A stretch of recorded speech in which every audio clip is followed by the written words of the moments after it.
Ico. Fala, Manela! Você então tá onde, Ico? Chefe tá me perguntando, pois daquela hora traz o cão que o chefe te mandou ir comprar, Ico. Traz o cão, Ico. Ah, epa! Era cão, né? Eu entendi pão, Manela. Você entendeu pão da onde, Ico? Se deram dinheiro pra comprar coleira, pão vem com coleira. Não, mesmo assim também chefe me deve. Ico, você não procura aceitar só o pão que te mandaram ir comprar. O cão, Ico. Chefe me deve, ele sabe que me deve. Chefe tá me fazendo pressão, eu, Ico. Ele vai te pagar, você vai só comprar o carro. Ele vai pagar bem ou mal, ele já tá a pagar até. Ele até pagou a mais. Muito obrigado, acho que pagou com juros. Ico, traz o dinheiro. Sargento Manela! Chefe! Sargento Manela! Chefe! Onde está aquele lúpulo do Sargento Ico? Tô mesmo já falando com ele, chefe. Tô mesmo já falando com ele, juro. Ele vai trazer. Põe no viva voz! Põe no viva voz!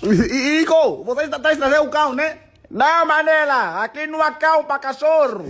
Ele já é cão que é mais cão, como então? Oh, mano, você vê ainda um cão que é mais cão. Ico. Essas máquinas da Uteli, chefe, juro. Essas máquinas da Uteli. Ico ainda não atendeu. Manela, você vai chegar no chefe, vai ele falar mesmo, o Ico disse, você já é cão, queres mais cão? Pra quem então? Ele já tem